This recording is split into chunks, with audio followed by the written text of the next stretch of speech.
한 주간 잘 지내셨습니까? 네, 서로 인사들 하셨죠? 예. 또 이 예배 때 만나게 돼서 반갑습니다. 인사합시다. 반갑습니다. 안녕합니다.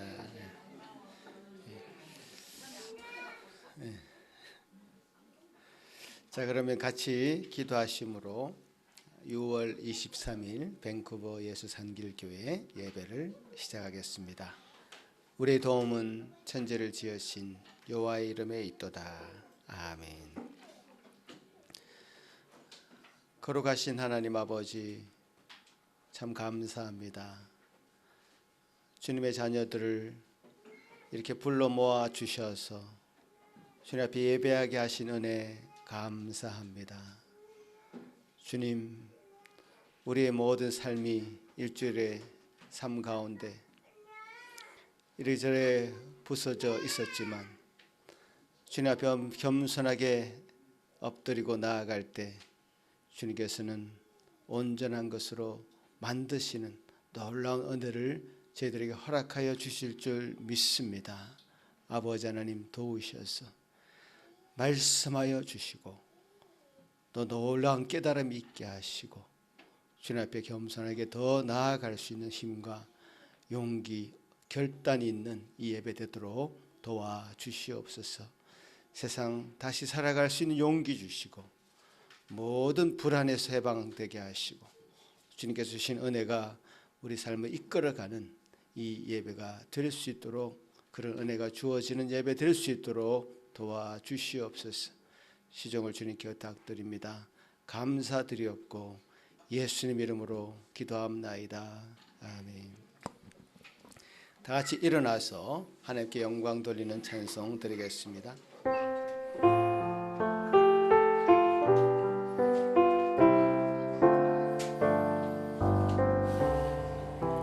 오 하나님 우리의 창조주시니 내 주님께 귀한 것 드립니다. 내 주께서 높들여 경배드리며 내 주의 이름 높이 찬양하네.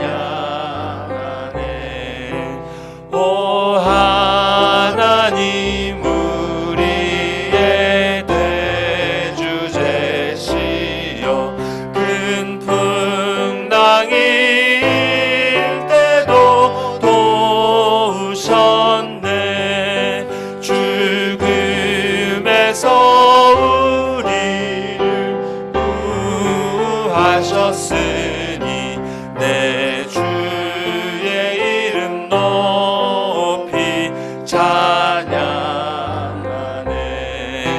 주 하나님 이름을 함께 높이며 대주제께 영광을 돌리오리.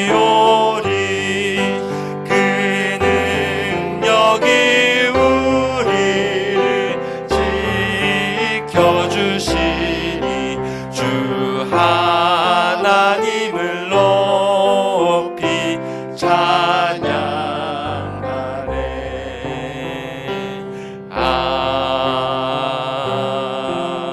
아멘. 사도신경으로 우리 신앙을 고백합니다.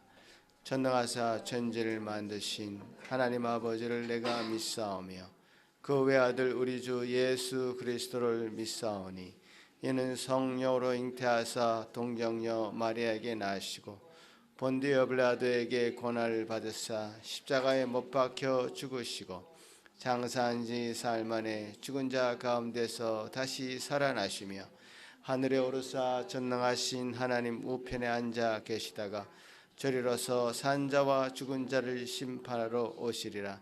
성령을 믿사오며 거룩한 공회와 성도가 서로 교통하는 것과 죄를 사하여 주시는 것과 몸이 다시 사는 것과 영원히 사는 것을 믿사옵나이다.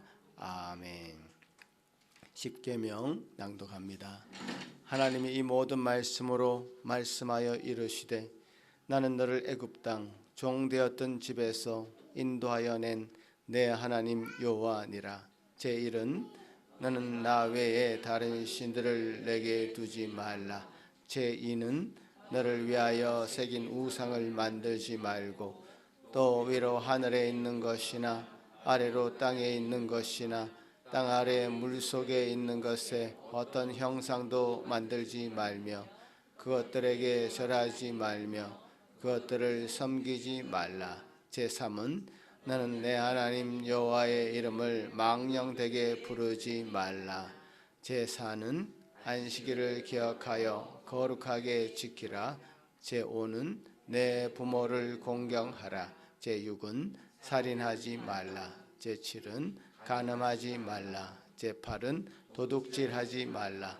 제9는 내 이웃에 대하여 거짓 증거하지 말라. 제10은 내 이웃의 집을 탐내지 말라. 아멘. 이제 자리에 앉으셔서 같이 찬송하시겠는데요. 주님 우리 안에 있는 우리 자신을 살피는 그런 찬송이 되기를 바라겠습니다.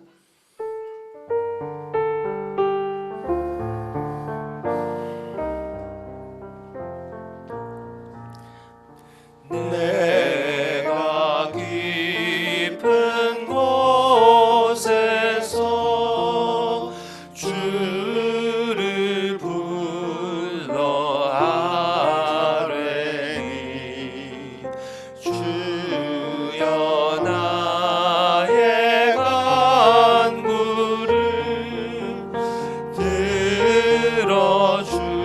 들어주심 바라고 보좌 앞에 나가니 은혜 내려 주소서.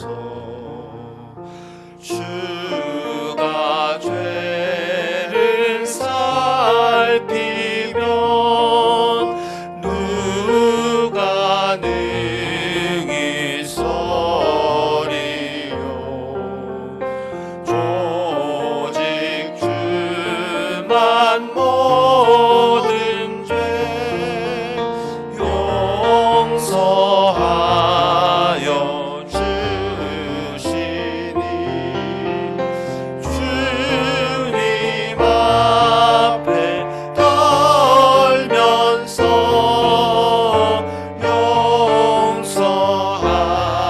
용서하심 빕니다. 파수꾼이 새벽을 기다리고 말하되 나의 영혼 주님만 간절하게 바라네. 이스라엘 백성아 주를 바라보아라. 주의 크신 은혜와 그의 능력 바라라. 주의 깊은 은총에 우리 구원이 있으니 변함없는 주님만 믿고 기다릴지라.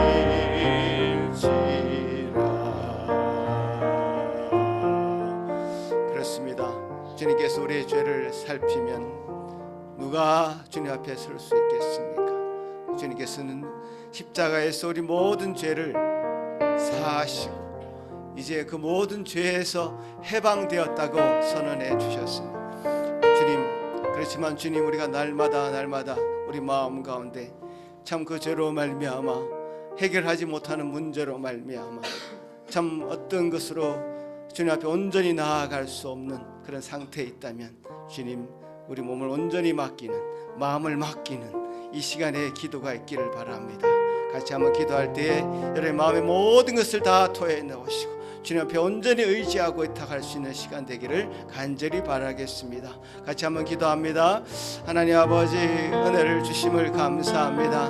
이 시간에 주님 앞에 나오게 하심을 감사합니다. 주여 도와주시옵소서. 주님의 은혜만이 우리를 참으로 우리의 모든 묶인 것으로부터 우리의 해방되고 주님 앞에 나아갈 수 있는 은혜를 얻을 수 있사오니 주님 이 시간에 함께하여 주시옵소서. 주여 도와주셔서 주님 베푸시는 놀라우신 은혜, 두 팔 벌려 주님 우리를 품에 안으시는 그 품에 우리가 다 안겨서 주여 놀라운 은총과 감사함으로 우리 삶을 만들어갈 수 있도록 주여 도와주시옵소서. 우리여 주님께 주신 은혜로 새롭게 하여 주시고 깨닫게 하여 주시고 숨은 놀라운 책 가운데 다시금 들어갈 수 있도록 도와주시옵소서. 주여 주 역사하여 주셔서 믿음으로 온전히 깨닫게 하여 주시옵소서. 은혜로 새롭게 하여 주시옵소서. 우리 안에 주시는 놀라운 은총으로 우리를 회복시켜 주시옵소서.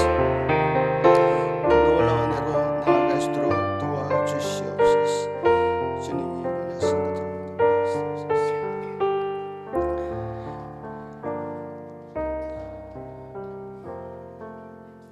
여호와는 마음이 상한 자를 가까이 하시고 중심으로 통회하는 자를 구원하시는도다. 아멘. 주님께서 베푸신 놀라운 사제의 은총 가운데 여러분 다 들어가시길 바라겠습니다. 주기도문으로 우리 같이 나눕니다. 하늘에 계신 우리 아버지여, 이름이 거룩히 여김을 받으시오며 나라가 임하옵시며 뜻이 하늘에서 이루어진 것 같이 땅에서도 이루어지이다. 오늘 우리에게 일용할 양식을 주시옵고 우리가 우리에게 죄 지은 자를 사하여 준 것 같이 우리 죄를 사하여 주시옵고 우리를 시험에 들게 하지 마시옵고 다만 악에서 구하시옵소서. 나라와 권세와 영광이 아버지께 영원히 있사옵나이다. 아멘. 우리는 늘 주님께서 베풀어 주신 그 사랑과 은혜에 감사하지 않을 수 없습니다. 이 감사의 찬송 드리겠습니다.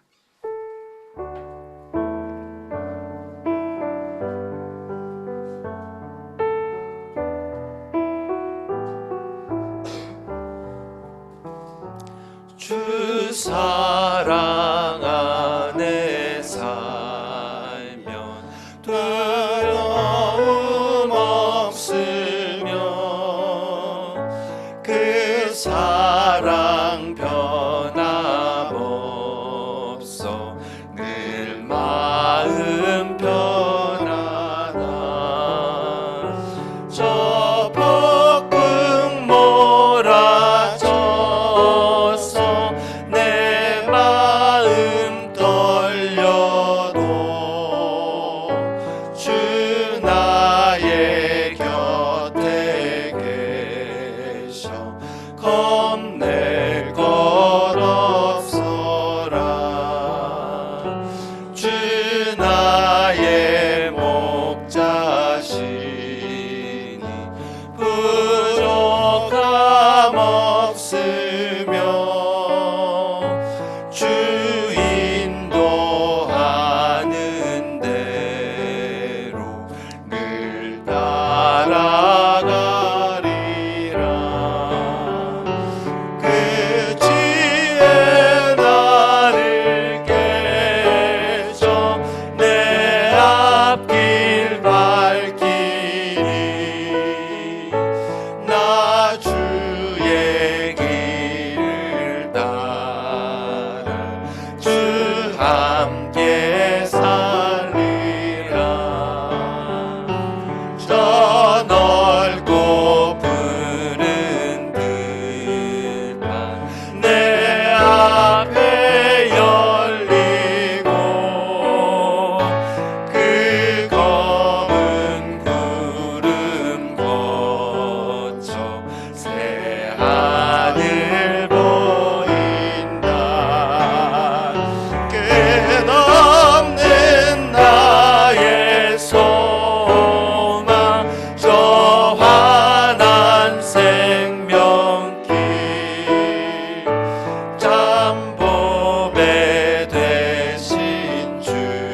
시편 24편 저와 여러분이 한 절씩 교독하겠습니다. 땅과 거기에 충만한 것과 세계와 그 가운데 사는 자들은 다 여호와의 것이로다.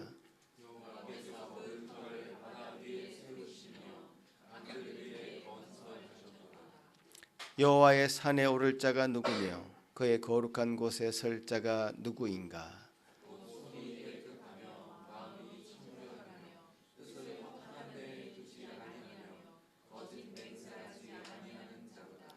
그는 여호와께 복을 받고 구원의 하나님께 의를 얻으리니.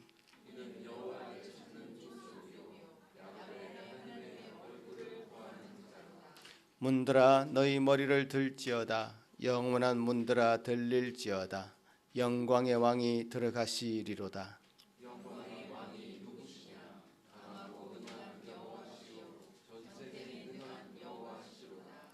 문들아 너희 머리를 들지어다. 영원한 문들아 들릴지어다. 영광의 왕이 들어가시리로다.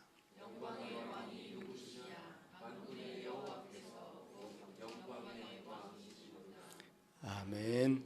이 시간에 예배를 위해서 이혁 집사님 기도하실 때에 다 같이 한 마음으로 기도하시겠습니다.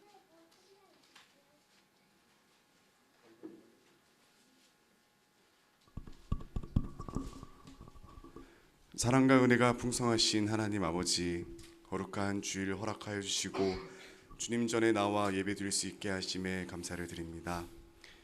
우리의 온 마음을 다하여 주님께 온전히 올려드리길 원합니다. 이 예배를 통해 크신 은혜와 사랑을 느끼게 하시고 우리 삶 속에 주님의 뜻을 이루는데 필요한 지혜와 믿음을 더하여 주시옵소서. 지난 한 주간도 작고 큰 일 속에 하나님의 함께하심과 보호하심을 감사드립니다. 우리의 연약함과 부족함을 끝없는 사랑과 은혜로 채워주시고 세상 속에서 흔들린 가운데에서도 다시금 주님의 길로 인도하심 또한 감사를 드립니다. 주님, 이러한 일 가운데서 모든 것이 하나님의 보살펴 주심을 망각하여 교만한 것을 불쌍히 여겨 주시옵소서. 세상의 것에 내 모든 것이 중심이 되지 않게 하시고 하나님의 것이 중심이 되며 하나님의 것이 소망과 바라는 것이 되게 하여 주시옵소서. 아멘. 주님, 이 세상은 여전히 혼란과 고통 속에 있습니다.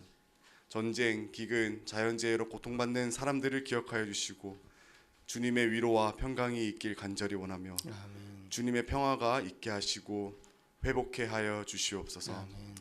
오늘 말씀을 전하시는 전사님께 성령 충만을 더하여 주시고 저희들에게 큰 도전과 변화가 되게 하시고 삶 속에 씨앗이 심겨 큰 열매 맺는 시간 되게 하여 주시옵소서. 아멘. 감사드리오며 이 모든 기도와 간구 예수님의 이름으로 기도드립니다. 아멘.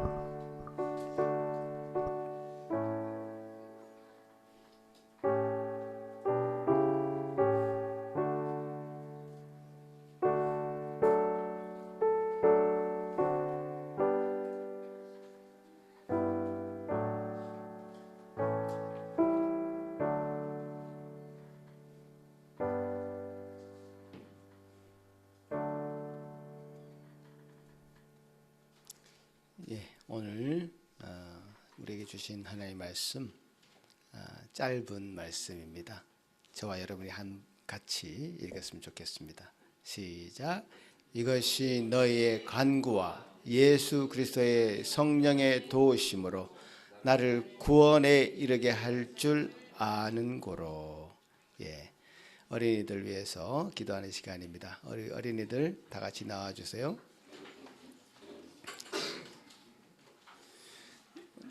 오늘은 특별히 어린이들이 배우고 있는 그 부분에 암송을 하지 않고 같이 찬송을 저와 여러분이 어린이들과 함께 하도록 하겠습니다. 웨스트민스터 소교리 문답 소요리 문답 제6문 내용인데 하나님의 신격이라는 주제를 가지고 있는 6문입니다. 같이 한번 찬송 드리겠습니다. 같이.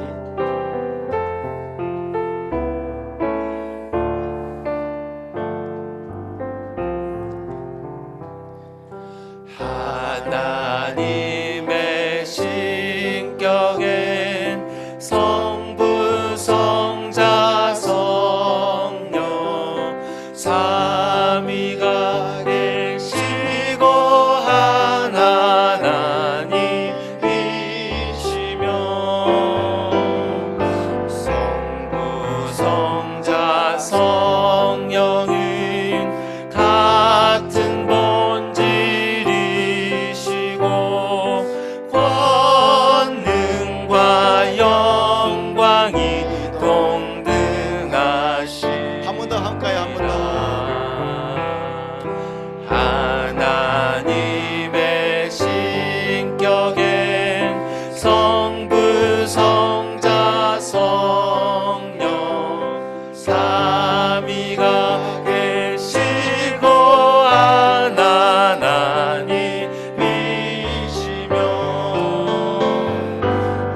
성자 성령은 같은 본질이시고 권능과 영광이 동등하십니다.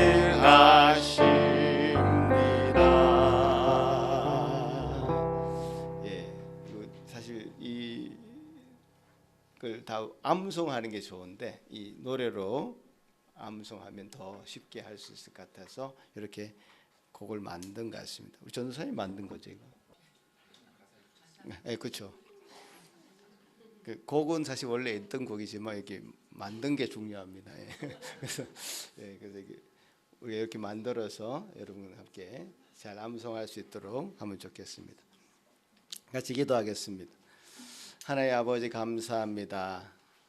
참 하나님의 놀라우신 신비인 삼위일체 하나님에 대한 고백이 오늘 찬송을 통해서 참 울려 퍼졌습니다. 이 고백을 우리 마음 가운데 깊이 받아들일 수 있도록 도우시고 또 우리 어린아이들이 아직 머리로는 완전히 이해할 수 없지만 주님 이 찬송을 부름으로 삼위일체 하나님의 놀라운 고백들이 우리 마음 가운데 영혼 가운데 있을 수 있도록 울려 퍼질 수 있도록 도와주시옵소서.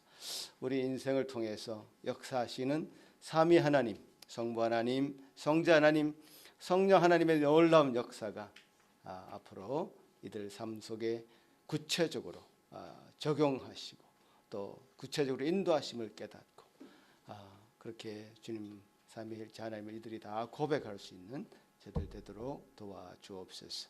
감사하고 예수님 이름으로 기도합나이다. 아멘.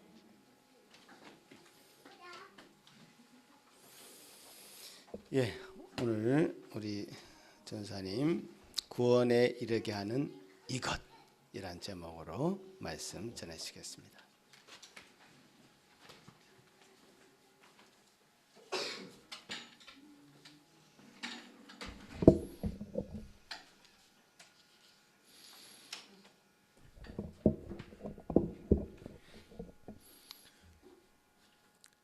빌립보서 1장 9절 말씀 한 절 말씀으로 오늘 말씀 나누겠습니다. 자, 오늘 본문을 기록한 바울은 이제 아시는 것처럼 로마 감옥에 있었습니다. 이제 이런 고대 시대의 감옥 이러면 굉장히 음침하고 어두운 막 지하에 이런 그런 무서운 곳을 떠올리게 되잖아요. 근데 사실 바울이 있었던 그 감옥은 그렇게 무서운 곳은 아니었어요. 왜냐하면 바울은 로마 시민이었거든요. 그러니까 로마 시민이 아니었던 사람들은 야만인 취급을 받았기 때문에 막 고문을 당하고 그럴 수 있었지만 로마 시민인 사람들은 권리가 있었습니다. 재판을 받기 전까지는 그런 정죄받지 않을 권리가 있었기 때문에 이 로마 시민에게 감옥이라는 것은 재판을 받기 전까지 이렇게 구금되어 있는, 머물러 있는, 뭐 당연히 마음대로 뭐 다니지는 못합니다. 하지만 이렇게 구금되어 있는 그런 장소였습니다. 그래서 이제 면회를 당연히 할 수도 있었고요. 또 이렇게 면회 오는 사람들에 의해서 도움을 받을 수도 있었고, 우리가 읽을 수 있는 것처럼 이렇게 편지를 써서 주고받고도 할 수 있었던 것입니다. 그런데 바울이 그 감옥 안에서 그저 편안하게 머물고 있었다고 생각하시면 그것도 참 오해입니다. 왜냐하면 이런 고문이나 가혹 행위를 당하지 않았을 뿐이지 여러 가지 어려움을 겪고 있었거든요. 일단 그는 경제적으로 굉장히 어려웠던 것 같아요. 성경 읽어보신 분들은 아시겠지만 바울은 교회의 후원을 얻어서 이렇게 생활하던 사람이 아니라 스스로 자기의 생활비를 벌어서 생활하던 사람이었거든요. 근데 이제 감옥에 갇혀 있으니 정상적인 경제 활동을 할 수 없었을 것이고요. 그리고 구금된 상태에서 이렇게 또 성도들의 도움을 받는다고 하더라도 또 성도들도 다 가난하지 않았습니까? 거의 대부분이. 그러니까 충분하지 않았을 겁니다. 그래서 나중에 또 살펴보겠지만 이 빌립보서 후반부에 보면 그가 매우 궁핍한 상황이었음이 암시가 됩니다. 또 그보다 더 그 마음을 어렵게 했던 것은 그가 정말 자식처럼 아끼고 사랑했던 그 교회들이 여러 가지 어려움을 겪고 있다는 그런 소식들을 들었을 때였을 것입니다. 사실 우리가 초대교회가 어떤 어려움을 겪고 있었는지는 많이 들어서 알고 있죠. 이미 예수님께서 떠나신 지 한 20-30년밖에 되지 않았을 때임에도 불구하고 여러 이단들이 교회 안에 침투하고 있었고, 또 그래서 복음의 진리를 막 왜곡하고 있었고, 교회가 서로 분열되어서 서로 다투고 있었고, 바울을 대적하는 자가 있었고, 그리고 교회 바깥에선 또 유대인들이 또 안으로 또 유대인들이 또 교회 안으로 몰래 들어와서 회방을 놓기도 하고 로마 당국을 충동질해서 교회를 막 박해를 하게끔 하기도 하고, 이런 여러 가지 어려움들을 교회가 겪고 있었습니다.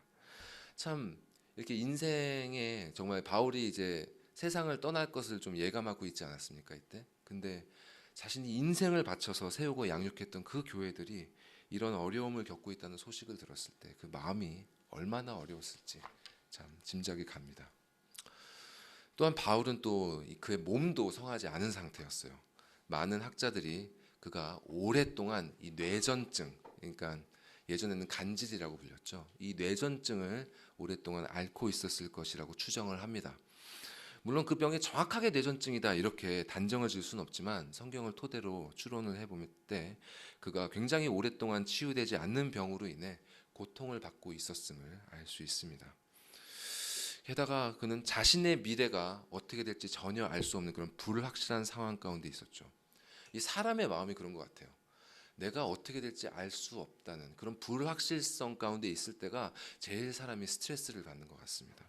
그래서 이 캐나다에서 이민의 과정을 여러분 다 또 밟아 보셨겠지만 이 영주권을 받기 전에 그 불안정한 그 스트레스 가운데 있을 때 얼마나 알게 모르게 스트레스를 받습니까? 그렇지 않습니까? 그러니까 어떤 거주할 수 있는 권리, 영주권 정도 받는 것만 해도 이렇게 스트레스를 받는데 바울은 이 재판 결과에 따라서 본인의 생사가 갈린다는 말이죠. 얼마나 그가 그런 스트레스를 받고 있었겠습니까? 근데 우리가 이미 이전 구절에서 봤다시피 바울은 이런 상황 가운데에서도 기뻐하고 또한 기뻐하리라 이렇게 고백을 하고 있었습니다. 지난 시간에 자세히 살펴보진 않았지만 그 원문에 보면요, 이 기뻐하고 또한 기뻐하리라는 고백이 사실 두 문장으로 나눠져 있어요. 그래서 영어 성경은 이렇게 번역을 하고 있는데 한번 보여주시죠. 뒷부분에 보이면 그로 말미암아 나는 기뻐하고 또한 기뻐하리라. And to that I rejoice. Yes, and I will rejoice. 이렇게 번역하고 있습니다. 이 후반부를 원문의 뉘앙스대로 번역하면 이렇게 됩니다. 그러니까 어찌 되었든 그리스도께서 전파되신다는 그 사실로 인해서 나는 지금 기뻐하고 있다. 그리고 나는 앞으로도 계속해서 기뻐할 것이다. 이것이 바로 그리스도의 복음이 신자에게 주는 능력입니다. 사람들은 자신이 행복하지 못한 이유에 대해서 내가 돈이 없어서, 또 내가 노력한 만큼 보상을 얻지 못해서, 내가 건강해졌지 못해서, 내가 사랑하는 사람들, 또 나 자신이 이 세상에서 고통을 겪고 있기 때문에 내가 불행하다. 그러므로 내가 행복하려면 이 모든 문제들이 해결이 되어야 비로소 내가 기뻐할 수 있다 이렇게 생각하죠. 하지만 바울은 이렇게 말하는 것입니다. 이런 모든 일들이 나에게 하나도 해결되지 않았지만 나는 지금 기뻐하고 있고 앞으로도 계속 기뻐할 것이다. 어떻게 사람이 이런 마음을 취할 수 있는가? 어떻게 사람이 이런 시각을 가질 수 있는가? 오늘 본문은 짧은 한 절뿐이지만 그 비밀이 무엇인지에 대해서 우리에게 밝혀주고 있습니다. 자, 다시 한번 본문 말씀을 읽어보도록 할게요. 19절 말씀만 한번 읽어보죠. 시작. 이것이 너희의 간구와 예수 그리스도의 성령의 도우심으로 나를 구원에 이르게 할 줄 아는 고로. 자, 여기서 우리가 먼저 살펴봐야 할 부분은 이것이 나를 구원에 이르게 할 줄 한다라는 부분입니다. 오늘 설교 제목도 이 표현에서 나온 것입니다. 구원에 이르게 하는 이것. 여기서 우리는 두 가지 질문을 살펴봐야 됩니다. 여기서 이 구절에서 말하는 구원은 도대체 어떤 의미인가? 그리고 그 구원에 이르게 하는 이것은 도대체 무엇인가? 자, 먼저 구원의 의미에 대해서 생각해 보겠습니다. 보통 이 말을 구원하면은 교회에서는 영혼의 구원이라고 생각하죠. 근데 그게 아니라 이것이 감옥으로부터의 구원이다 이렇게 주장하는 사람들이 있습니다. 그런 주장도 나름 근거가 있는 것이 오늘 본문 이후에 바울의 진술을 보면 다시 그가 석방이 되어서 이 빌립보 교인들을 만나기를 확신한다 이런 말을 그가 하고 있기 때문입니다. 예를 들어서 저기 제가 인용해 놓은 것처럼 25절에서는 이렇게 말합니다. 내가 살 것과 너희 믿음 빌립보 교인들 너희 믿음의 진보와 기쁨을 위해서 너희 무리와 함께 거할 이것을 확실히 아노니. 그러니까 바울이 19절에서 말하는 구원은 영혼의 구원이 아니라 이 감옥에서의 구원을 말한다는 것이죠. 하지만 그렇게 생각하면 이어지는 다른 말씀들의 의미가 상당히 어색해지게 됩니다. 자, 예를 들어서 저희 뒤에 20절 말씀 말미에 보시면 바울은 살든지 죽든지 내 몸에서 그리스도가 존귀하게 되게 하려 한다 이렇게 말하고 있습니다. 이 말은 내가 감옥에서 살아나가든지 아니면 반역죄로 처형을 받아 죽게 되든지 그리스도만 존귀하게 된다면 개의치 않는다는 말입니다. 나중에도 우리가 계속 살펴보겠지만 바울은 거듭해서 자신의 육신의 생명을 보존하는 일에 그리 얽매이지 않는다는 의사를 계속해서 드러냅니다. 그러므로 문맥상 여기서 구원의 의미는 육신의 생명을 감옥으로부터 구원돼서 육신의 생명을 보존한다는 그런 의미가 아니라 영혼을 구원하는 것이라야 자연스럽습니다. 자, 그러면 이렇게 영혼을 구원에 이르도록 하는 이것은 무엇인가? 자, 이런 지시대명사의 의미를 잘 파악하는 것이 글의 의미를 이해하는 데 굉장히 중요하죠. 뿐만 아니라 이것의 의미를 파악하는 것은 우리의 영혼을 구원에 이르게 하는데도 너무나 중요합니다. 바울의 영혼을 구원에 이르게 한 이것이 우리의 영혼도 구원에 이르게 하는 것입니다. 근데 빌립보서 말씀을 앞뒤로 쭉 읽어보면 이것이 도대체 무엇을 말하는지가 쉽게 파악되지 않습니다. 쉽게 파악되지 않아요. 그래서 여기에는 학자들도 여러 가지 의견들이 엇갈리고 있는데요. 정리해보면 대략 다음 세 가지 견해가 제시되고 있습니다. 먼저 이것은 18절에 나오는 그리스도가 전파되는 일이다 라는 견해입니다. 이것이라는 것이 그리스도를 전파되는 것이다. 그러니까 이런 말이죠. 어찌되었든 그리스도가 전파되니까 이것으로 나는 기뻐하고 또한 기뻐하리라. 그리스도가 전파된다는 이것이 나를 구원에 이르게 한다. 자, 이 주장은 이 문법적으로는 그럴듯하지만 의미상으로는 굉장히 어색합니다. 그리스도가 사람들에게 전파된다. 그리스도가 사람들에게 전파된다는 일 자체가 바울을 구원에 이르게 하진 않죠. 성경 그 어디에서도 복음을 전했기 때문에 그렇게 해서 복음이 전파되기 때문에 그 복음을 전한 사람이 구원을 받게 된다는 말씀은 없습니다. 아무리 고상하고 옳은 일이라 해도 그것이 심지어 복음을 전파하는 일이라 할지라도 사람은 행위로 구원을 받지 못합니다. 또한 바울이 아무리 충성되게 복음을 전했다고 하더라도 바울은 사실 자신이 마땅히 해야 할 일을 한 것뿐입니다. 그래서 예수님께서도 제자들에게 이렇게 말씀하신 건 아니겠어요? 너희도 명령받은 것을 다 행한 후에 이르기를 우리는 무익한 종이라 우리가 하여야 할 일을 한 것뿐이라. 그러므로 이것의 의미는 그리스도가 전파되는 일이라고 보기는 어렵습니다. 자, 그럼 이것이 무슨 뜻이냐? 두 번째 견해는 이렇습니다. 이것이 바울에게 일어난 모든 일들이다라는 견해입니다. 자, 빌립보서 문맥에 따라 살펴보면 자, 바울은 그리스도를 전파하다 감옥에 갇혔죠. 그렇게 감옥에 갇힌 것. 또 그렇게 감옥에 갇힌 일이 그 시위대를 넘어서 널리 알려진 것. 또 그 일로 말미암아서 오히려 형제들이 더욱 담대하게 하나님의 말씀을 전하게 되었고 심지어 바울을 해하려는 그런 악한 동기를 가진 자들에 의해서도 그리스도가 전파된 일들 등등 이 모든 일들이 바울의 영혼을 구원에 이르게 한다는 것입니다. 여기에는 우리가 충분히 동의할 수 있습니다. 하나님께서 실로 모든 것을 합력하여 선을 이루십니다. 그 일이 사람의 눈에 긍정적으로 보이든 부정적으로 보이든 간에 하나님께서 우리 신자의 삶에 일어나도록 허락하신 그 모든 일들은 우리의 영혼을 구원하시기 위한 하나님의 뜻에서 비롯된 것입니다. 그런데 이 견해는 그 의미상으로는 타당하지만 이 원어의 문법적으로는 맞지 않는다는 그런 지적이 있습니다.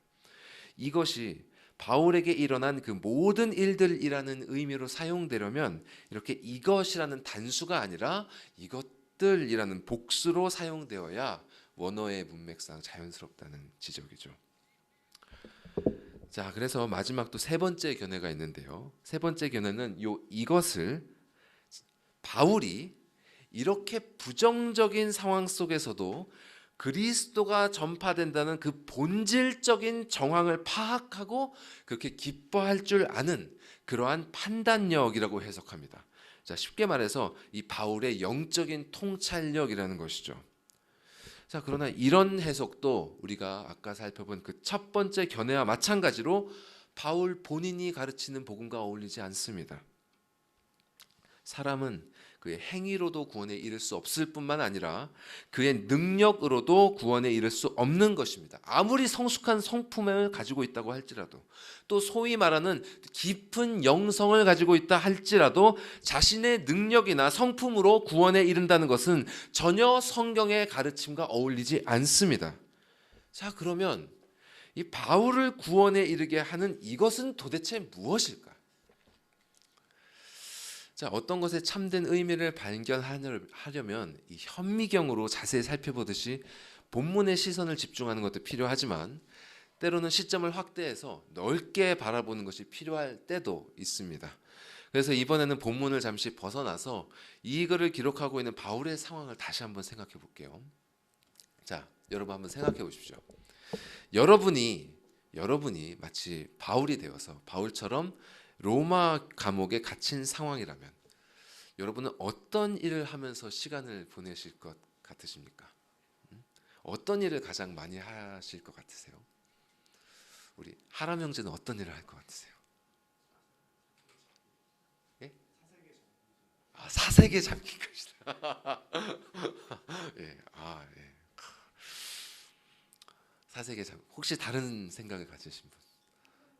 성경 읽기. 예, 성경 읽기. 저도 그럴 것 같아요.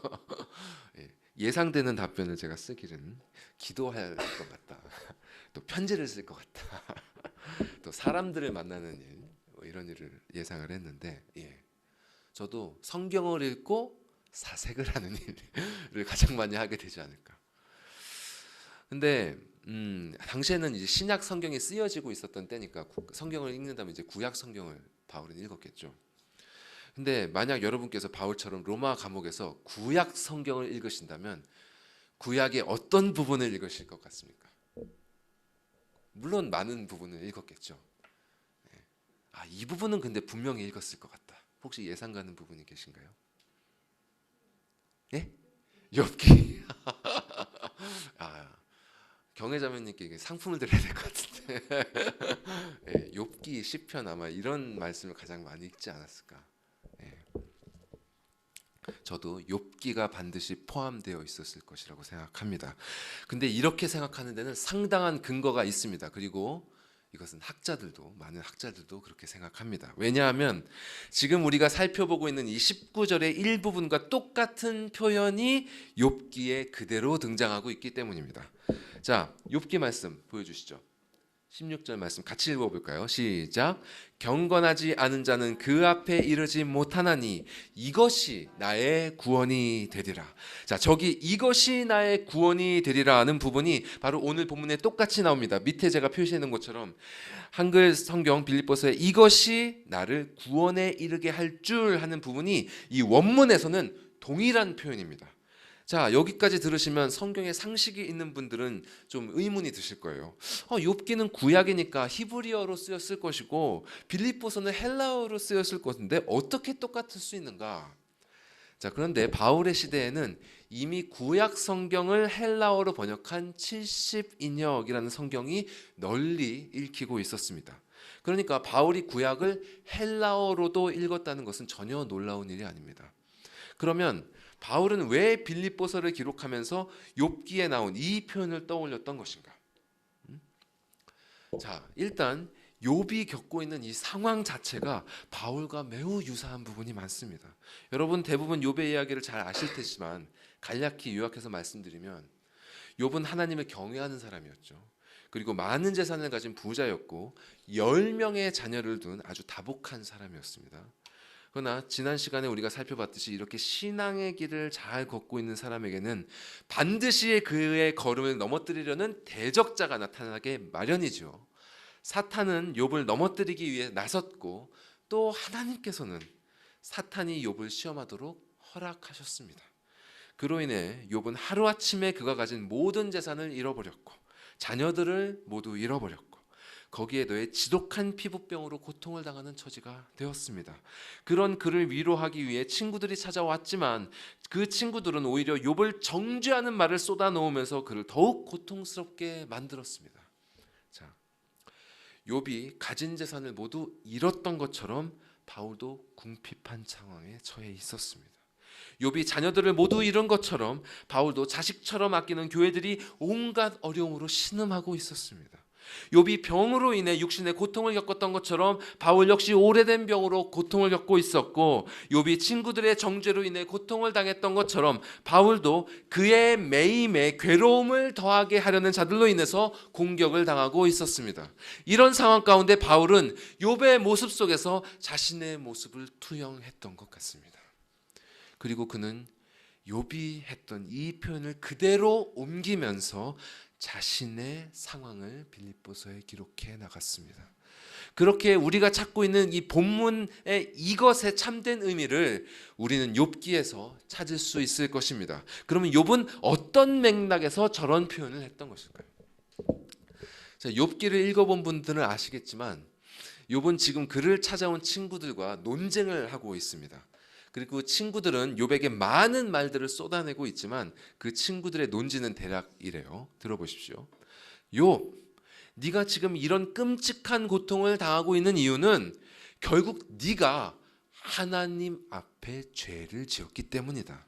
네가 그동안 경건한 척하면서 살고 있었지만 네 안에 은밀한 죄를 숨기고 있었던 것이다. 그 죄를 자백해라. 그리하면 하나님께서 너를 구원하실 것이다. 이에 대해서 욥은 이렇게 대답을 또 시작합니다.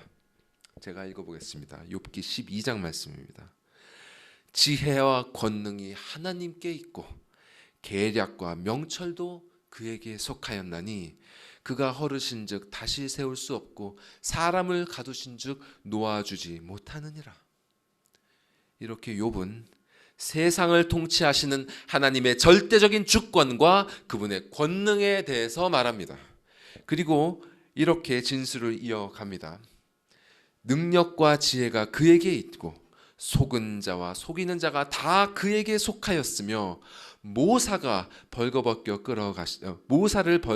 끌어가시며 재판장을 어리석은 자가 되게 하시며 왕들이 맨 것을 풀어 그들의 허리를 동이시며 제사장들을 벌거벗겨 끌어가시고 권력이 있는 자를 넘어뜨리시며.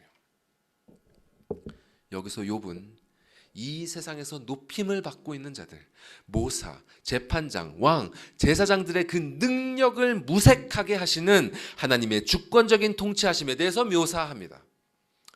그리고는 자신이 이것을 다 보고 깨달았다고 진술합니다. 다음을 보여주시죠. 나의 눈이 이것을 다 보았고 나의 귀가 이것을 듣고 깨달았느니라. 그러면서 자신이 직접 하나님과 변론을 하겠다고 합니다. 참으로 나는 전능자에게 말씀하려 하며 하나님과 변론하려 하노라. 그러면서 자신을 정죄하는 친구들에게 이렇게 쏘아 붙입니다. 너희는 잠잠하고 나를 버려두어 말하게 하라. 무슨 일이 닥치든지 내가 당하리라. 내가 어찌하여 내 살을 내 이로 물고 내 생명을 내 손에 두겠느냐. 그가 나를 죽이시리니 내가 희망이 없노라. 그러나 그의 앞에서 내 행위를 아뢰리라. 경건하지 않은 자는 그 앞에 이르지 못하나니 이것이 나의 구원이 되리라. 여기서 이것은 무엇입니까? 욥은 지금 하나님의 절대적인 주권 앞에 서 있습니다. 모든 것을 당신의 뜻대로 하시는 그분의 섭리에 따라 자신은 지금 말로 형용할 수 없는 고통을 당하고 있습니다. 그러나 그는 자신이 왜 이러한 고통을 당하고 있는지 납득하지 못하고 있습니다. 물론 욥도 자신이 하나님 앞에 완벽할 수 없다는 것은 알고 있습니다. 그럼에도 불구하고 그분을 경외하면서 살아온 자신이 왜 이런 일을 겪어야 하는지, 왜 자신의 삶에 왜 이런 일들이 일어났는지 그는 이해할 수 없었던 것입니다. 이런 상황이 되면 사람은 보통 두 가지로 반응을 하게 되죠. 하나는 사탄처럼 하나님을 대적하는 것입니다. 그분의 주권의 반기를 들고 그분을 미워하며 사는 것입니다. 또 하나는 아담과 하와처럼 하나님을 피하여 숨는 것입니다. 나뭇잎파리와 같은 그런 허망하고 임시방편에 불과한 것들로 자신의 치부를 가리면서 자신의 필요들을 임시방편들로 채우면서 그분을 피하거나 그분을 애써 무시하면서 외면하면서 사는 것입니다. 그러나 욥은 그렇게 하지 않았습니다. 그는 하나님의 절대 주권을 인정하면서도 그분에게 죽임을 당할 것을 알면서도 그분 앞에 나아갔습니다. 그분과 변론하려고 나아갔습니다. 자신의 생명을 자기의 손에 두지 아니하고 그분의 손에 두면서 자신의 운명을 그분께 맡기면서 이렇게 외쳤습니다. 이것이 나의 구원이 되리라. 이렇게 하나님께 자기 자신을, 자신의 존재를 온전히 내어 맡기는 것, 이것이 바로 욥이 말한 이것이었습니다. 신약 성경은 이것을 믿음이라고 합니다. 믿음. 지난주에 우리 전도사님을 통해서 혈루병에 걸린 여인이 구원을 받는 말씀을 들었습니다. 그 이야기에서 예수님께서는 그 여인에게 이렇게 말씀하셨죠. 딸아, 내 믿음이 너를 구원하였으니 평안히 가라.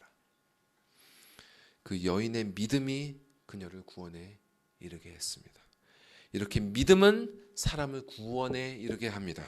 그리고 신약 성경은 믿음에 대해서 이렇게 가르칩니다. 에베소서 2장 말씀 함께 읽어보겠습니다. 시작. 너희는 그 은혜에 의하여 믿음으로 말미암아 구원을 받았으니 이것이 너희에게서 난 것이 아니요 하나님의 선물이라. 믿음은 사람에게서 난 것이 아니라 하나님께서 선물로 주시는 것입니다. 하나님께 자신을 온전히 내어 맡기는 믿음은 스스로 결심한다고 해서 되는 것이 아닙니다. 내가 하나님을 믿어야지 한다고 해서 되는 것이 아니라 하나님께서 이 믿음을 주셔야 가질 수 있는 것입니다. 또한 이 믿음에 대해서 예수님께서는 이렇게 친히 말씀하셨습니다. 요한복음 말씀 같이 읽겠습니다. 시작. 예수께서 이르시되 나는 부활이요 생명이니 나를 믿는 자는 죽어도 살겠고 무릇 살아서 나를 믿는 자는 영원히 죽지 아니하리니 이것을 내가 믿느냐. 이 믿음의 대상은 다른 어떤 것이 아니라 오직 예수 그리스도이십니다. 욥이 하나님께 자신의 구원을 맡겼듯이 신자는 성자 하나님이신 예수 그리스도께 자신을 내어 맡겨야 합니다. 이 믿음이 바로 오늘 빌립보서 본문에서 바울이 말한 이것이었습니다. 욥이 하나님의 주권에 대해서 인정했듯이 바울도 모든 일을 자신의 선하신 뜻대로 이루시는 하나님을 발견했습니다.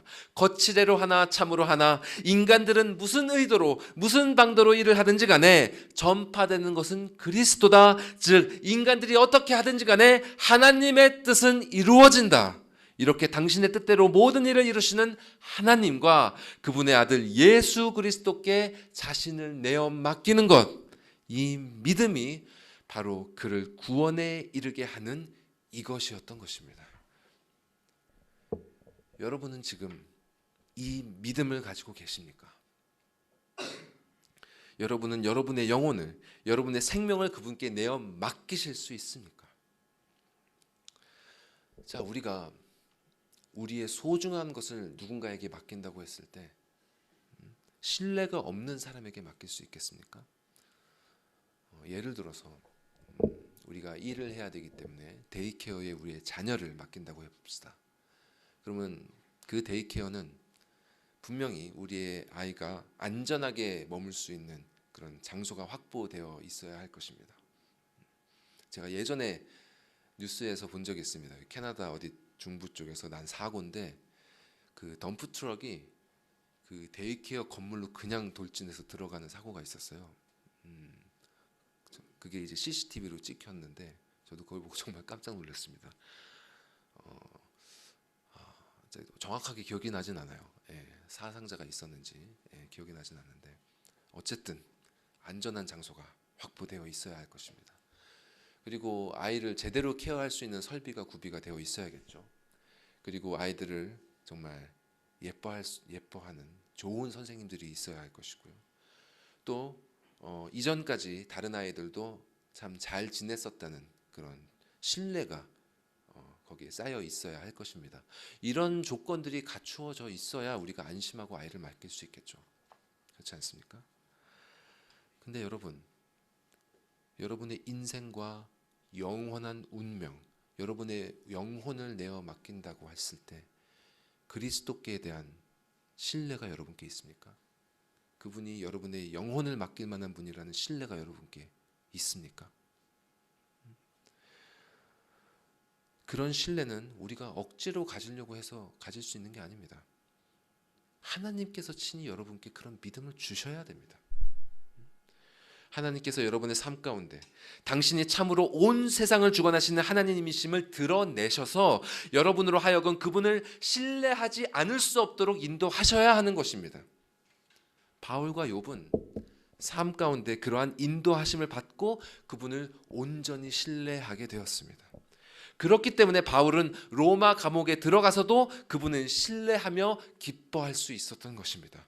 또 욥은 그 난리를 겪으면서도 하나님을 이해할 수 없어 하면서도 그분을 대적하거나 떠나가지 않고 오히려 그분께 변론하러 나아가면서 자신의 생명을 그분께 맡길 수 있었던 것입니다. 이 믿음이 사람을 구원에 이르도록 합니다. 이 믿음이 바울처럼 환난 가운데서도 사람이 기쁨을 누릴 수 있도록 할 뿐만 아니라 이 믿음이 욥처럼 하나님을 향한 섭섭함을 가지고 있는 사람마저도 결국 회개하여 구원에 이르도록 하는 것입니다. 이러한 믿음을 주시는 분이 바로 우리가 믿는 하나님이고 성경이 증언하는 예수 그리스도이십니다. 여러분, 삶에서 어떤 어려움을 겪는다 할지라도 또 하나님의 섭리에 대해서 정말 이해할 수 없다 할지라도 절대로 그분을 대적하거나 그분을 떠나지 마십시오. 아무리 힘들고 어렵다 하더라도 그분을 피하지 마시고 그분 앞에 나아가십시오. 성경을 읽으시면서 그분의 말씀을 들으시고 또 기도로 여러분의 마음을 그분께 아뢰십시오. 그분께서 친히 여러분의 의심을 풀어주시고 상한 마음을 위로하시고 온전히 신뢰하게 하실 것입니다. 그러한 여정을 통해서 이 믿음은 여러분을 구원에 이르게 하는 것입니다. 여기서 우리가 더욱 감사할 수 있는 것은 이러한 믿음의 여정을 가는 데 있어서 하나님이 우리를 홀로 두지 않으신다는 사실입니다. 오늘 본문은 이 믿음이 너희의 간구와 예수 그리스도의 성령의 도우심으로 나를 구원에 이르게 한다라고 했습니다. 여기서 너희의 간구는 빌립보 성도들의 간구를 말하죠. 즉 신자가 걷는 믿음의 여정에는 교회의 기도가 함께하게 됩니다. 제가 이전에 말씀드렸던 것처럼 빌립보 교회는 바울을 위해서 기도했을 뿐만 아니라 정말 바울의 필요를 헤아려 생각하면서 그에게 필요한 실질적인 도움을 계속해서 보냈습니다. 그래서 바울은 또 그에 대한 감사를 표현하면서 빌립보서에서도 그들을 위한 기도를 기록하고 있죠. 그래서 본문에서 말하는 이 간구는 어떤 신자를 위해서 기도만 하는 것이 아니라 그의 삶을 생각하면서 실질적인 도움을 베푸는 것까지 포함한다고 하겠습니다. 이렇게 신앙의 여정은 개인이 혼자 구도의 길을 외로이 걸어가는 것이 아니라 교회가 함께 하나님의 자녀들이 함께 서로를 도우면서 같이 걸어가는 것입니다. 그리고 여기서 간구하지 말아야 할 것은 이 교회의 간구 뒤에 예수 그리스도의 성령의 도우심이 따라온다는 사실입니다.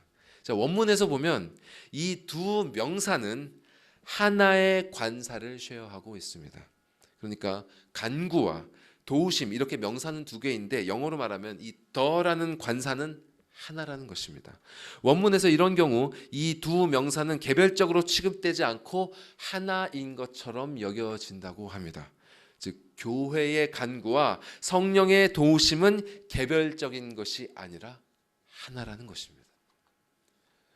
자, 여기서 또 재미있는 표현이 하나 나오는데요.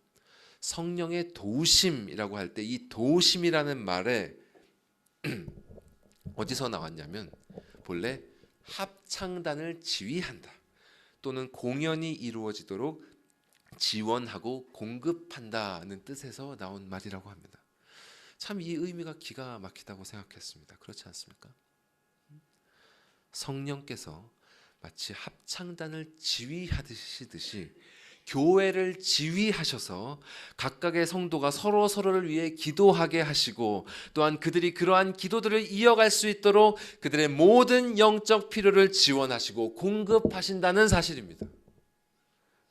여러분, 우리가 서로를 위해서 하는 기도는 절대로 헛되지 않습니다. 우리의 마음에 누군가가 떠오르고 그의 삶과 그의 영혼의 구원에 대해서 생각하게 되는 것은 절대로 우연이 아닙니다. 성령 하나님께서 빌립보 교회와 사도 바울을 인도하셨던 것처럼 우리가 서로를 생각하게 하시고 서로의 필요를 채우도록 하시고 서로가 이 믿음의 여정을 온전히 걸어가서 마침에 같이 구원에 이르도록 간구하게 하십니다. 이러한 간구를 사용하심으로 하나님께서는 한 사람 한 사람의 신자를 그분의 나라에 이르도록 하시는 것입니다. 우리의 하찮은 기도가 이렇게 쓰일 수 있다는 사실이 여러분 감사하지 않으십니까? 말씀을 정리하도록 하겠습니다. 우리가 오늘 본문을 통해 확인한 것처럼 성경은 믿음이 교회의 간구와 성령의 도우심으로 신자를 구원에 이르게 한다고 가르칩니다. 이 믿음은 전능한 주권자이신 하나님과 그분의 아들 예수 그리스도께 자신의 영혼을 온전히 내어 맡기는 것입니다. 그리고 이 믿음의 여정은 홀로 가는 것이 아니라 교회의 간구를 통해 일하시는 성령의 도우심을 받으면서 하나님의 자녀들이 함께 걸어가는 여정입니다. 이 시점에서 우리는 구원이 이미 지나간 과거가 아니라 현재 진행되고 있고 또 미래에 가서야 완성될 것임을 다시 확인하게 됩니다. 존 버년이 쓴 청로역정이라는 책이 있죠. 너무나 좋은 책이고 또 아이들을 위한 또 콘텐츠도 나와 있어서 요즘에 또 자주 보게 되는데요. 이 철로역정에서 비유하기를 성경을 따라서 이 신자의 구원에 이르는 이 신자의 여정의 시작을 문에 비유하고 있고요. 또 그 여정의 과정을 길로서 묘사하고 있습니다. 이 문은 예수 그리스도이시고 또 그 길은 하나님의 나라로 이어지는 신자의 삶이죠. 믿음으로 그리스도라는 문을 열면 이제 신자는 그분의 나라로 이어지는 삶의 길을 걸어가게 됩니다. 여기에는 예외가 없습니다. 한번 그 문을 열고 이 길에 발을 내딛게 되면 신자는 그 길을 따라 구원을 향해 나아가게 되어 있습니다. 그런데 교회 안에는 이렇게 가야 할 길이 있다는 것을 알지 못하는 사람들이 있습니다. 그들은 그리스도를 영접했다고 말로 이렇게 고백했다는 사실 때문에 자신은 구원을 받았다고 생각합니다. 그들은 자신이 그리스도라는 문을 열었기 때문에 이미 구원의 문제는 해결되었다고 여깁니다. 그러나 실상 그들은 그 문턱을 넘은 적이 없기 때문에 그 뒤로 펼쳐진 길을 한 발자국도 나아간 적이 없습니다. 그 길 위에서 일어나야만 하는 그 성령의 도우심을 이들은 경험하지 못했고 그에 따르는 성화의 축복을 누리지도 못했습니다. 다시 말해 그들에게는 그리스도를 닮아가는 이 성숙함과 거룩함이 전혀 나타나지 않고 있습니다. 믿기 전이나 믿은 후나 전혀 변화가 없는 자들, 교회 안에 들어온 지 오래되었으나 전혀 성장이 없는 자들, 이런 사람들이 바로 그런 사람들입니다. 또한 이 교회 안에는 그리스도라는 문을 통과하지 않고 샛길로 구원의 길로 들어서려는 사람들도 있습니다. 그들은 그리스도를 믿는 믿음 없이 교회에 들어옵니다. 들어와서 다른 성도들과 함께 말씀을 배우기도 하고 여러 가지 봉사를 하기도 합니다. 그러면서 어느새 교회 생활과 그 문화에 익숙해지고 또 다른 성도들과 함께 찬양하고 기도하는 가운데 자신들도 이들과 함께 구원에 이르는 길을 걷고 있다고 생각합니다. 또 이들은 이전보다 스스로가 더 나름대로 더 거룩해졌다고, 더 성화가 된 것 같다고 생각할 수도 있습니다. 그러나 이들에게 그리스도를 믿는 믿음이 없는 한, 그 믿음이 없는 한 그들이 보여주는 이 종교적인 모습은 그리스도를 뿌리로 하는 것이 아닙니다. 그렇기 때문에 그들의 열매에는 구원에 이르는 능력이 없고 결국은 스스로를 속이는 자기 기만에 빠지거나 남들을 속이는 위선에 빠질 수밖에 없는 것입니다. 여러분 가운데 혹시 이러한 상태에 계신 분들 있습니까? 그런 분들은 교회 안에 있다고 해서 지금 구원의 길 위에 있는 것이 아님을 기억하시기 바랍니다. 여러분 주변에는 여러분을 위해 기도하는 성도들이 있을 수 있습니다. 여러분을 위해 기도하는 가족이 있을 수도 있습니다. 또 여러분은 교회 여러 활동에 참여하실 수도 있고, 또 여러분이 예배에 빠짐없이 나와서 하나님을 찬양하고 있을 수도 있습니다. 그러나 여러분을 구원에 이르게 하는 것은 다른 사람의 기도가 아닙니다. 또 여러분이 하는 봉사나 예배나 전도가 아닙니다. 그런 것들은 하나님의 자녀들이면 마땅히 해야 할 바이기 때문에 감히 하나님께 구원을 요구할 수 있는 것이 아닙니다. 여러분을 구원에 이르게 하는 것은 하나님께서 선물로 주시는 믿음, 그리스도를 붙잡는 믿음, 그분께 여러분의 인생과 영혼을 온전히 내어 맡기는 그 믿음입니다. 그 믿음이 없이는 그리스도라는 문을 열 수 없습니다. 구원의 여정을 시작하는 그 문을 열 수가 없습니다. 우리 모두에게는 반드시 이 믿음이 필요합니다. 만약 자신에게 이 믿음이 없다고 생각이 되거나 혹은 이 믿음이 있는지 없는지 확신이 없는 분이 계시다면 그런 분은 당장 하나님께 기도로 나아가시기 바랍니다. 이 믿음은 사람의 힘으로 만들어낼 수 있는 것이 아닙니다. 오직 그분만이 이 믿음을 선물로 주실 수 있습니다. 하나님의 지혜와 그분의 섭리가 이해가 되지 않으셔도 좋습니다. 그분을 대적하거나 그분을 외면하지 마시고 욥처럼 그분 앞으로 나아가십시오. 여러분의 생각과 마음을 그대로 솔직하게 하나님께 가지고 나아가십시오. 성경을 붙들고 그분과 변론하시고 기도를 통해 여러분의 마음을 그분께 고하십시오. 하나님이 그분에 대한 의심을, 하나님에 대한 의심을 풀어주실 수 있는 분은 오직 하나님밖에 없습니다. 하나님에 대한 신뢰를 주실 수 있는 분도 오직 하나님 그분밖에 없습니다. 다른 곳에서 해답을 찾으려 하지 마시고, 또 바쁘다고, 또 골치 아프다고 해서 이 문제를 덮어두지 마시고, 여러분의 영혼을 그냥 흘러가는 대로 두지 마시고 그분께 맡기십시오. 그 영혼을 위해서, 여러분의 영혼을 위해서 이 땅 위에선 교회가 기도하고 있습니다. 저 하늘 위에서는 하나님의 보좌 우편에서 그리스도께서 기도하고 계십니다. 부디 이 복음의 초청을 외면하지 마시기 바랍니다. 그리고 지금 자신에게 감사하게도 이 믿음이 있고 또 지금 성령의 도우심을 따라 구원에 이르는 길을 걷고 계신 분들께서는 이 말씀을 통해서 다시 한번 아버지를 향한 여러분의 감사를 새롭게 하시기 바랍니다. 이 여정 가운데 우리가 얼마나 신실하지 못하고 부끄러운 행보를 걸었는지 여러분 스스로가 잘 알고 계실 것입니다.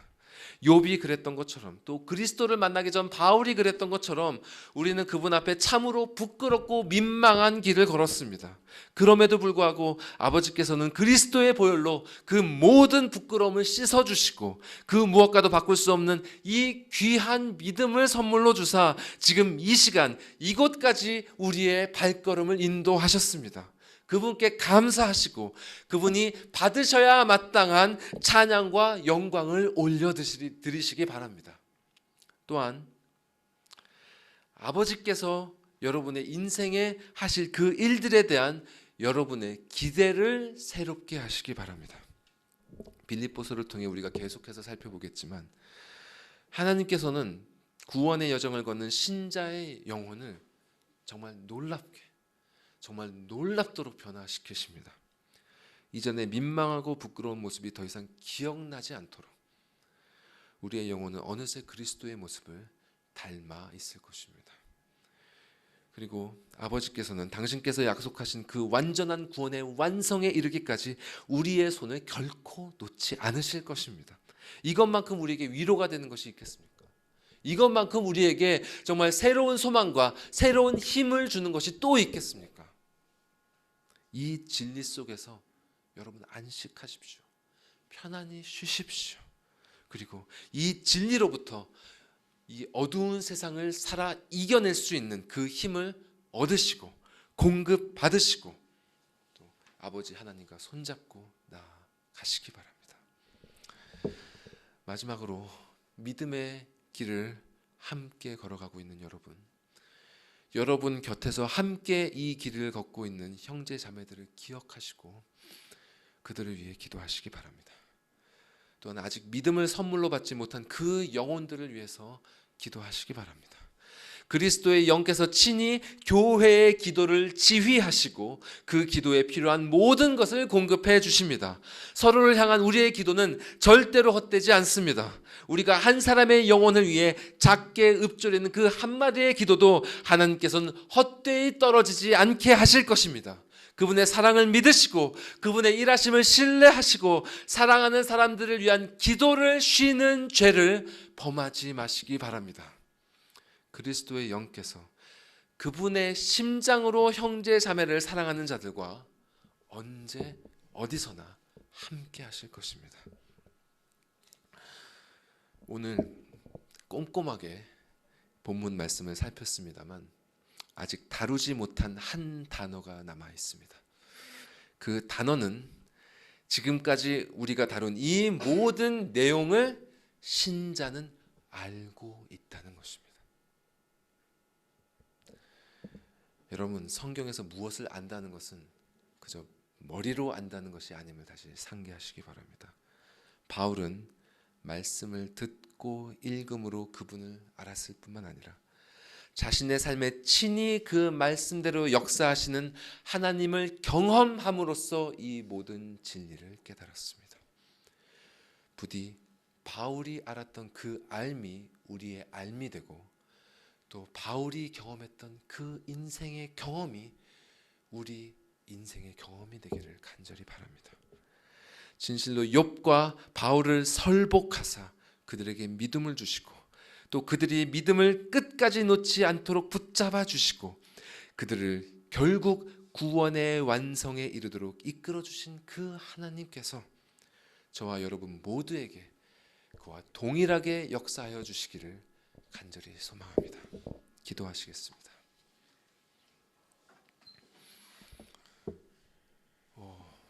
주님, 우리가 주님 앞에 있나이다. 우리가 주님 앞에 나아왔나이다.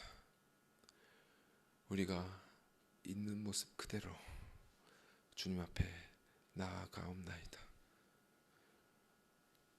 우리 각자가 주님 함께 어떤 마음과 생각을 가지고 있든지 간에 주님을 대적하지 아니하고 주님을 피하지 아니하고 숨지 아니하고 외면하지 아니하고 주님 앞에 나아가길 소원하옵나이다. 주님, 우리를 당신께 나아가게 하시고 받아주시고 고쳐주시고 회복시켜주시고 온전케 하여 주시고 믿음으로 붙들어 주시고 당신 나라에 이르기까지 주님 인도하여 주시옵소서. 그 길을 가는 여정을 홀로 가지 않게 하여 주신 아버지 감사합니다. 형제 자매 허락하여 주신 아버지 감사하옵나이다. 그들과 함께 기도하게 하시고 서로를 돌아보게 하시고 성령께서 하시는 그 지휘하심을 따라서 아름다운 사랑의 합주가 교회 안에 일어나게 하여 주시고 한 사람도 빠짐없이 우리 마음속에 떠올려 주시는 그 모든 영혼들 한 사람도 빠짐없이 당신 나라에 같이 손잡고 들어갈 수 있도록 주님 은혜의 은혜를 더하여 주시옵소서. 이 모든 말씀 우리 구주 예수 그리스도의 이름으로 기도드리옵나이다. 아멘.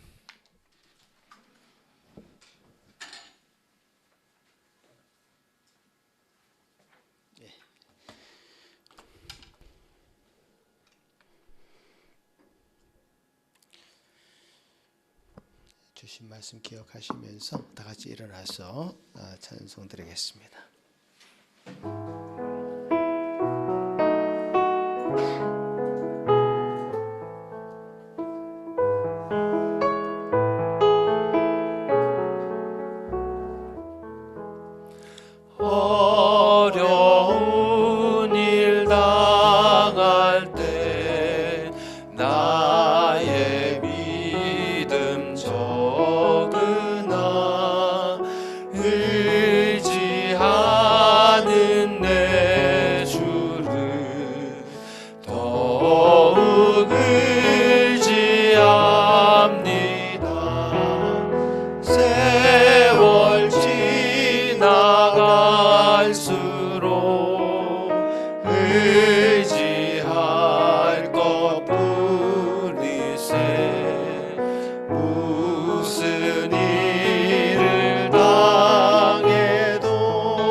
전능하신 주님, 참 감사합니다. 우리에게 참 한량없는 은혜를 베푸시기를 기뻐하시는 주님, 이 시간 주님을 알아가는 지식이 필요한 자에게는 지식을 선물로 주시고,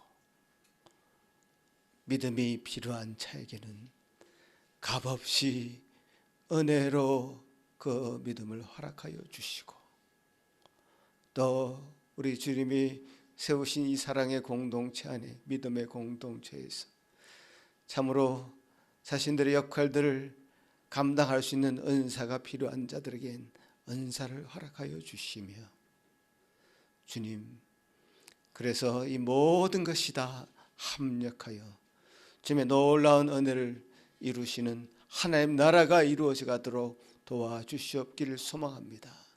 주 사랑의 공동체 안에, 믿음의 공동체 안에 주님 우리에게 허락하신 은혜를 감사하옵고, 말씀하여 주시니 감사하옵고, 깨닫게 해주시니 감사하옵고, 또 새로운 힘으로 믿음으로 살아가게 할 수 있도록 은혜 주신 것 감사합니다. 주님, 일주일의 삶 가운데도 주님 늘 동행하심을 믿고 확신하며 살아가도록 주님 저희와 함께하여 주옵소서. 주신 은혜를 따라 예물 드린 그 손길들을 기억하시고 그 마음을 받아주시며, 주님 한량없는 놀라운 은혜로 채워 주시옵기를 소망하옵고 감사드리오며 예수님 이름으로 기도합나이다. 아멘. 자리에 앉으십시오. 오늘 우리 전사님 말씀을 통해서 믿음만이 우리를 구원에 이르게 하는 것이다 라는 것을 분명하게 말씀하셨습니다. 어떤 분은 믿음이라는 것을 그냥 지적인 동의 정도로 믿음이 있다라고 생각할 수도 있죠. 내가 예수님, 성령님, 하나님, 삼위일체에 관한 얘기를 우리 어린아이들과 같이 노래를 불렀습니다만은, 일단은 어린 초보 신앙의 과정에서는 지식이 좀 필요하긴 합니다. 그죠? 우리 어린아이들한테 가르치잖아요. 근데 그것이 어느 순간에 되어서 내 마음에 확 받아들여지는 순간, 우리 어린아이들에게 우리가 제공할 수 있는 것은 지적인 것밖에 제공할 수 없죠. 그들이 하나님과 관계 속에서 온전한 믿음으로 이제 나아가게 되는 그 순간들이 각자가 다 다를 것 같습니다. 바울이 달랐고 디모데가 달랐듯이 다를 것 같습니다. 그러나 그 순간은 분명히 온다. 우리가 지적인 동의만으로는 구원에 이를 수 없죠. 우리가 온전히 신뢰하고 우리 몸을 의지하고 맡겼을 때 이제 구원을 이르게 한다는 이제 전사의 말씀이잖아요. 제가 이런 이야기할 때 주로 드는 예화가 있는데, 나야가라에 큰 밧줄, 그 위에 밧줄을 쳐놓고 외발로 자전거를 타는 사람이 실제로 있었습니다. 한 100년 전에 신문 기사에 났죠. 이분이 그런 일을 한다고 광고가 났습니다. 그래서 많은 사람이 구름대같이 그 광경을 보려고 왔죠. 실제로 외발타기 하면서 나야가라 폭포 그 흔들리는 데를 왔다 갔다 합니다. 그리고 어떤 사람을 태워서 가기도 하고 너무너무 용감하게 잘합니다. 훈련된 조수가 그 일을 그 어깨 위에 올라타서 왔다 갔다 합니다. 그래서 거기 그 장면을 지켜보던 모든 사람이 그 사람이 그 일을 할 수 있다고 다 믿었습니다. 자, 그 다음 순간 여러분들 중에 누가 내 목 위에 타겠느냐라고 물었을 때 아무도 타려고 하지 않았다. 아주 단적인 예죠. 믿음이 지적으로 그 사람이 어떤 사람이다라는 것을 아는 것으로, 예수님이 우리를 위해 죽었다는 것을 아는 것으로는 충분하지 않죠. 나의 몸을 온전히 의탁 했을 때, 의지할 수 있을 때, 신뢰할 수 있을 때, 그것을 믿음이라 하죠. 정말 우리가 하나님께서 공급해 주시는 위로로 살고 있는가? 그분만으로 만족하고 있는가? 내 삶의 어떤 불안함과 막막함과 암울함과 우울함과 이런 것이 해결되지 않은 채로 남아 있는가? 아니면 그분을 온전히 의지해서, 그분을 완전히 전폭적으로 신뢰해서 확신 가운데 그분으로 말미암아 내 삶의 문제가 정리가 되고 있는가? 정말 다른 차이죠. 객관적으로 아는 것과 내가 아는 것은 정말 다른 것이죠. 경험하고 신뢰하고 주님 앞에 여러분을 온전히 맡겨드리는 우리 삶이 되기를 정말 다시 한번 간구드리고, 그런 유익이 이 교회 공동체 안에 있기 때문에 저는 여러분 서로가 서로에게 그런 유익을 끼친다고 저는 믿습니다. 절대로 이권에서 놓치지 마시고 그 안에서 늘 새롭게 이 유익을 누리는 저와 여러분이 되기를 간절히 바라겠습니다. 예, 기도하겠습니다.